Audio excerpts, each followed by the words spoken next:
ए बुढ़िया सुन, जी मैम साहब। 2 समोसे, एक फ्रूटी और ये लाल वाला चिप्स देते हैं। अच्छा मैम साहब, देते हैं। कितने धीरे धीरे हाथ चलाते हैं ये लोग। लीजिए मैम साहब। 1 मिनट। क्या हुआ मैम साहब? ए बुढ़िया पहले ये बता तेरी जाति क्या है? जाति? मैम साहब आप हमारी जाति क्यों पूछ रहे हो?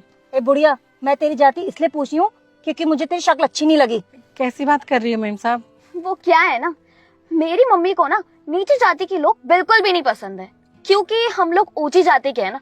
बस इसीलिए जब भी मेरी मम्मी किसी से भी कुछ भी सामान लेती है ना, तो उनकी जाति जरूर पूछती है, क्योंकि हम मेक श्योर करते हैं कि हम गलती से भी कुछ भी तुम जैसे नीचे जाति के लोगों से ना खरीद ले, वरना हम लोग अछूत हो जाएंगे ना। मैम साहब ये तो आप हमारा अपमान कर रहे हो। अरे बेटा देख रही है, ये लोग अपमान की बातें कर रहे हैं जिनकी खुद की कोई इज्जत ही नहीं है। हाँ। ऐसी बात नहीं मैम साहब, आप गलत बोल रहे हो। हमारी भी अपनी इज्जत है। हाँ हाँ आंटी, वो तो देख ही रहा है कितनी इज्जत होगी आपकी। अरे बेटा इतनी इज्जत दे के बात क्यों कर रही है? ये आंटी वांटी क्यों बोल रही है इन्हें? इन लोगों को ना उंगली पकड़ाओ तो हाथ पकड़ लेते हैं, उसके बाद रिश्तेदारी निभाने लगते हैं। इन लोगों की ना ऐसी औकात होती है, हम लोगों का धर्म भ्रष्ट कर लेते हैं। देख एक बार मेरी गाड़ी और मुझको छू के लिया, अब मुझे गंगा स्नान करना पड़ेगा, वरना हमारा तो धर्म ही भ्रष्ट हो गया ना। देखो मैम साहब, अगर आपको हमसे कुछ लेना है तो लीजिए, वरना इस तरह से हमारी बेइज्जती मत कीजिए। देखा बेटा 2 मिनट मुंह क्या लगाया तूने? हमसे जुबान लड़ा रही है ये, इज्जत और सम्मान की बातें कर रही है। इन लोगों की ना कोई इज्जत नहीं होती है। तुम लोगों की ना औकात दिखाती हूँ, अभी रुक।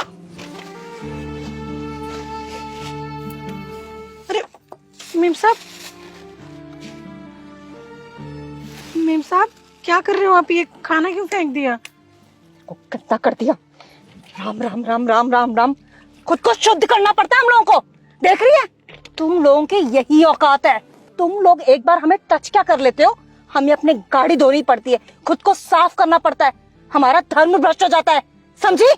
और एक बार कान खोल के सुन ले तू, आज के बाद ना मेरी नजरों के सामने मत आ जाना। हम लोग मर भी रहे होंगे ना तो तुम्हारे हाथ का खाना क्या, पानी तक नहीं पियेंगे, समझी? अब निकल यहाँ से।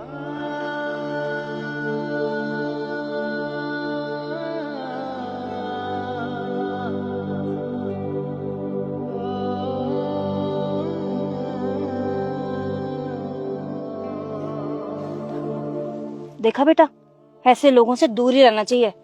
मम्मी वो सब तो ठीक है, लेकिन आपने ये क्या किया? हमारे पास एक ही पानी की बोतल थी और आपने वो सारी की सारी वहाँ पर वेस्ट कर दी। अब हम क्या पियेंगे? अरे बेटा क्यों परेशान हो रही है? आगे कोई ऊंची जाति का बेच रहा होगा ना, मैं उससे पानी ले लूंगी, तू क्यों परेशान हो रही है? पर मम्मी मुझे तो अभी से प्यास लगी है, गला सूख रहा है मेरा। तू परेशान मत हो, सिर्फ 10 मिनट लगेंगे, ठीक है? चल। ओके। क्या करूं? ये गाड़ी को क्या हो गया? कैसे सही होगी? मम्मी यार क्या है, हद हो गई, आपसे कुछ नहीं होगा। एक ही बोतल थी हमारे पास, वो भी आपने वेस्ट कर दी। इतनी प्यास लगी मुझको, मेरी जान जा रही है, गला सूख रहा है मम्मी मेरा। और आपको पता है अगले 100 किलोमीटर तक ना कोई दुकान नहीं मिलेगी हमको, सारा रास्ता ऐसे ही सुनसान है और मेरी जान जा रही है यहाँ प्यास से। एक तो एक गाड़ी भी खराब हो गई है हमारी, अब पता नहीं क्या होगा। तू परेशान मत हो, मैं कुछ करती हूँ ना, 1 मिनट फोन करती हूँ। हाँ 2 मिनट में पानी आ जाएगा, रुक। ये नेटवर्क को क्या हो गया? रहने दो मम्मी, आपसे ना कुछ भी नहीं होगा। देखो मम्मी प्लीज पानी का अरेंजमेंट कर लो, वरना मैं ना डीजल पीकर मर जाऊंगी, मैं बता रही हूँ आपको। कैसे बातें कर रही है? यहाँ आराम से खड़ी हो, मैं ढूंढती हूँ ना पानी। कुछ नहीं होगा मम्मी आपसे, एक बोतल थी हमारे पास पानी की और आपने वो भी वेस्ट कर दी। अब हम दोनों ना यहीं पर रहेंगे ऐसे ही, किसी को कुछ पता नहीं चलेगा और हमारी प्यास के मारे जान निकल जाएगी। नहीं बेटा ऐसे मत बोल, मैं पानी लेकर आऊंगी, रुक जा तू। बेटा तू ठीक तो है ना? कुछ ठीक नहीं है मम्मी, 2 घंटे हो गए और आपको पानी तक नहीं मिला। बेटा वो कोई आ ही नहीं रहा है, सारा रास्ता सुनसान पड़ा है, मैं कितने दूर तक हो आई। तो ध्यान रख अपना, मैं कोशिश कर रही हूँ, यहाँ नेटवर्क भी नहीं आ रहा। हाँ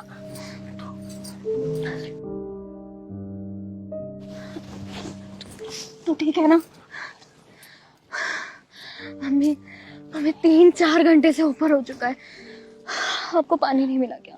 अब मैं क्या करूँ, कोई भी नहीं आसपास, मैं इतनी दूर तक हो आई। तो ठीक तो है बेटा, मुझे डर लग रहा है। मम्मी यहाँ नहीं है पानी, प्लीज पानी दो बेटा मैं देखती हूँ। प्लीज हाँ बेटा, पानी पानी पानी आ गया। रोको रोको, पानी पानी दे दो हमें, पानी। अरे मेम साहब क्या हो गया अब? वो हमारी गाड़ी खराब हो गई ना, तो हमें पानी चाहिए। मेरी बेटी की तबीयत बहुत खराब है, पानी दे दो। अरे पानी तो मैं दे दूंगी, पर आपने तो सुबह बोला था कि आप हमारे हाथ से ना पानी लेंगे ना कुछ खाएंगे।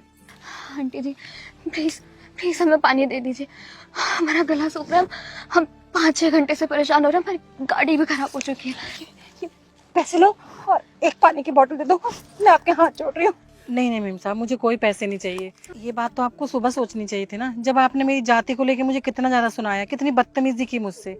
आपने एक बार भी नहीं सोचा कि मैं भी इंसान हूँ, मुझे भी बुरा लग सकता है। अब मैं पानी कैसे दे सकती हूँ आपको? ऐसी कोई बात नहीं, आप पानी दे दो ना। ये क्या हो रहा है यहाँ पे? और आप लोगों ने ऐसे रोड जाम क्यों कर रखी है? आंटी आप? अरे बेटा आप कब आए शहर से? बस अभी आया हूँ गांव देखने के लिए, इसको दिखाने के लिए। अच्छा बेटा, ये आपकी पत्नी है? हाँ ये मेरी पत्नी है, इसी को गांव दिखाने का आया हूँ कि हमारा गांव कितना सुंदर है। आपको कोई दिक्कत है क्या? मैं कुछ हेल्प कर दूँ आपकी? अरे बेटा वो बात ये है कि अरे मीम साहब, इन लोगों की ना ऐसी औकात होती है, हम लोगों का धर्म भ्रष्ट कर लेते हैं। देख, एक बार मेरी गाड़ी और मुझको छू के लिया, अब मुझे गंगा स्नान करना पड़ेगा। मेरे से गलती हो गई, मैं अपनी गलती मान रही हूँ, पानी दे दो। अरे नहीं मेम साहब, मुझे पैसों की कोई भूख नहीं है। मैं पैसों की वजह से थोड़ी ना आपको पानी नहीं दे रही। आपने मना किया था इसलिए नहीं दे रही, लेकिन मुझ में इंसानियत बाकी है, मैं आपको पानी दे देती हूँ। ये लीजिए।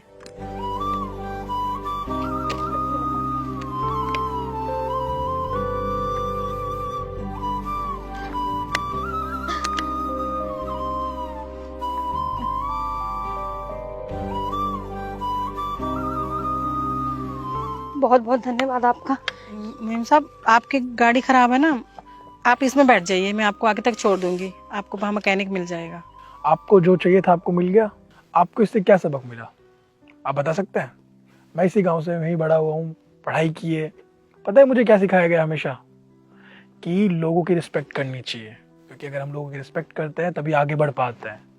लेकिन जितनी बातें मुझे आपके बारे में पता चली है, उससे तो मुझे ये पता चला है कि आप में ये चीज़ है ही नहीं, आप घमंडी हैं। ऐसे आपको घमंड करने का क्या फ़ायदा हुआ? कुछ हुआ? कुछ बेनिफिट मिला? नहीं ना, उल्टा आपको 6-7 घंटे मजबूरी में यहाँ रहना पड़ा। क्यों? सिर्फ और सिर्फ आपके ईगो की वजह से। आपको क्या लगता है आप ऊंची जाति के हैं और ये लोग नीची जाति के? क्यों? कहाँ लिखा है ये सब? किसने बनाया ये सब? बता सकते हैं? हम जैसे कुछ लोगों ने बनाया था बहुत सालों पहले, लेकिन अब ये सब नहीं है।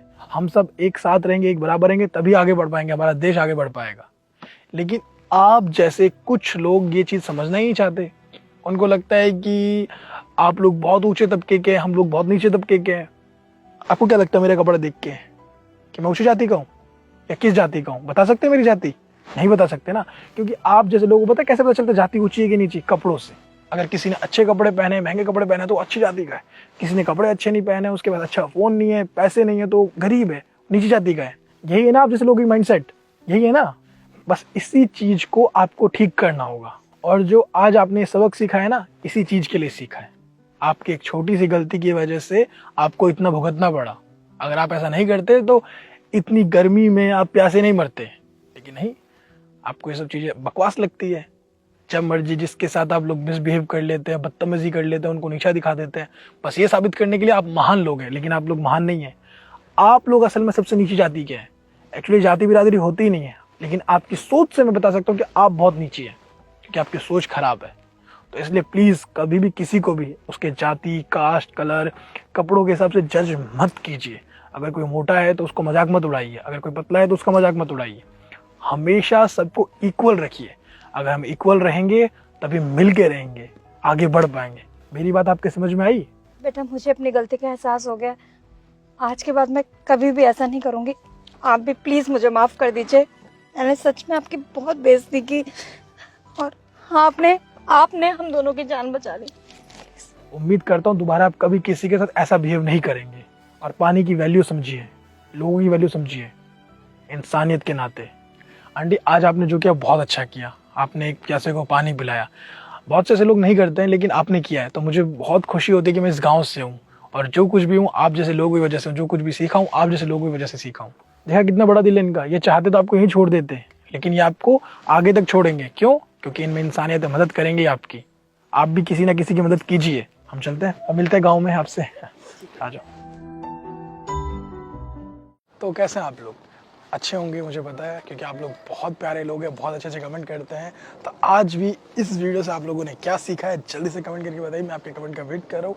और अगर आप लोग चाहते हैं कि आपकी स्टोरी पर हम वीडियोस बनाएं, बहुत सारी हम बनाते भी हैं, तो आप लोग अपनी स्टोरी मुझे इंस्टाग्राम में भेज सकते हैं अच्छे से मॉरल के साथ, या फिर कमेंट में मॉरल बता सकते हैं, ताकि मैं आपसे कॉन्टैक्ट करूँगा और आपकी स्टोरी पूछूंगा और हम उस पर एक अच्छी सी वीडियो बनाएंगे और सभी तक पहुँचाएंगे। तो जल्दी से कमेंट कीजिए, मैसेज कीजिए, हमेशा खुश रहिए और इस वीडियो को सभी फ्रेंड के साथ, फैमिली के साथ शेयर कीजिए, ताकि इसमें जो मैसेज है सभी तक पहुँच सके। खुश रहिए, मुस्कुराते रहिए और थैंक यू।